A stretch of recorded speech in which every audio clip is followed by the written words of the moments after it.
and that's pretty cool. You have to respect Vulcan's damage a lot more and his abilities a lot more early game because he doesn't get punished by mana for spamming it on you. So you have to worry about getting hit by his abilities a lot more than you normally would before. And here's the part I hate, the movement speed for 5 seconds. 15% movement speed is... I hate this a lot less than Odin's, but I still don't like movement speed. On second thought, this might not be as bad. I remember when I first saw this, I absolutely hated it. I don't think it's that bad. 15% isn't too bad. Good players will be able to abuse this really hard. Good players that position well were already able to juke stuff with Vulcan with his 1 and with his 3 and like self-peeling. Good Vulcan players could kite really effectively. This allows them to kite even better. I'm a little skeptical of it. I don't completely hate it. It's definitely an insane buff compared to his old passive.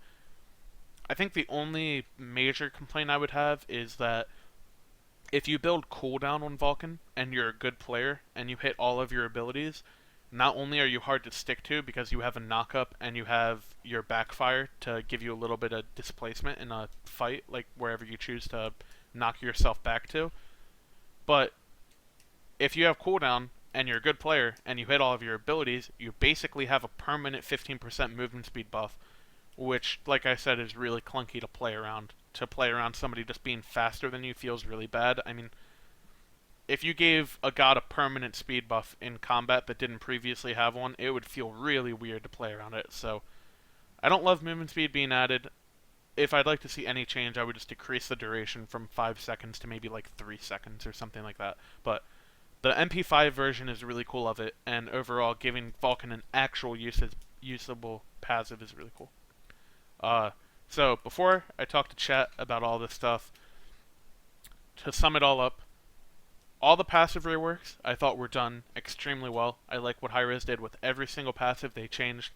The only one that I don't love, the only part of it I didn't love is the part that doesn't have much counterplay, which is movement speed on Vulcan and Odin, and the crit on Naja.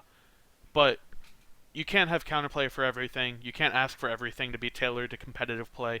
All of those passives will make the game a lot more fun to play for the general player base and the casual players and everything. And that's something that's super important for the game. So overall, I like all of it. I think the general god changes they did, all of them were good. The only 2 god changes I do not like are Hell's healing being buffed in terms of scaling, and Changa's healing being buffed in terms of scaling. And I probably wouldn't even have a problem with that if they didn't already nerf Curse on top of it. Where is that? Where is Curse? Am I just like going through it too quick? Yeah. If they didn't nerf healing reduction, I wouldn't even probably have a problem. I wouldn't even... Okay, that was really bad. I can't speak. But I wouldn't even have a problem with them adjusting Hell and Chang'e to make them more potent healers if they didn't nerf Curse. But because they did that, it just makes everybody be a lot more skeptical and feel a lot more, I guess, one-sided towards not liking healing.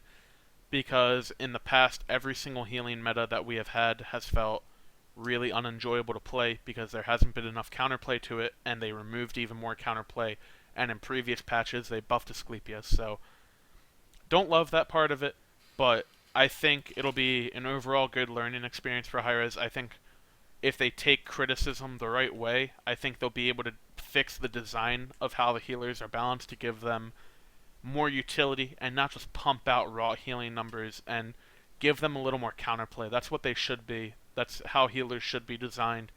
They should be extremely strong if the other team doesn't account for it, but if you're going to optimize or itemize in a counter healing and stuff like that, or healing reduction rather, you should be rewarded for it. So taking away healing counters feels really bad, but all of that is just projections, and who knows how it'll actually play out. We'll have to play it.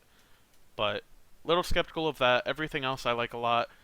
I think the changes they made with the relics, giving them more utility and adding the way you can play around them, is really good. I think it increases the skill cap in the game. It increases situational building, which is always good.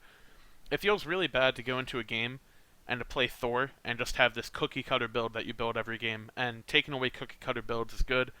It rewards people for thinking about the game, for thinking about how you want to change how you play against a certain team comp from last game to the next game. It just adds a lot more thought into the game. Adds a lot more counterplay. It'll be a lot more fun to play. It'll make the game feel a lot more refreshing.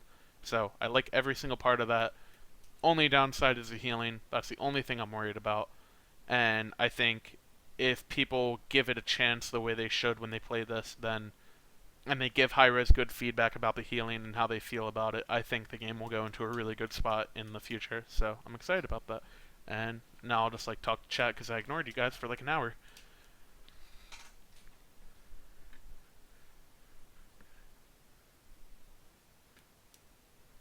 Okay, so what did I think about the power pots? I'll touch about that, or I'll touch on that. I was expecting them to change power pots this patch because a lot of people have complained about it. Power pots have been in a point where they're basically auto buy. Mages and junglers are buying power pots almost every game for early clear, and I think that change would have gone in line with the Golden Bow change where they removed Golden Bow because it made everybody clear well early, and it didn't highlight gods that were supposed to be good early. And I think power pots do a similar thing where every god has the ability to clear early if you buy a power pot. So a god like an Anubis or a god, I don't know what other gods have really good early clear, maybe like a Vulcan or Thor has really good clear, Wheelix has really good clear. All those gods, they take a hit from power pot because now you can pick a god like a Nemesis or an Alquang who are supposed to be these late game hyper carries, but because they can build a power pot, their early clear can just compete with all the other gods, and it just makes the game a lot clunkier to play because there's less differences between each god game to game because of that power pot.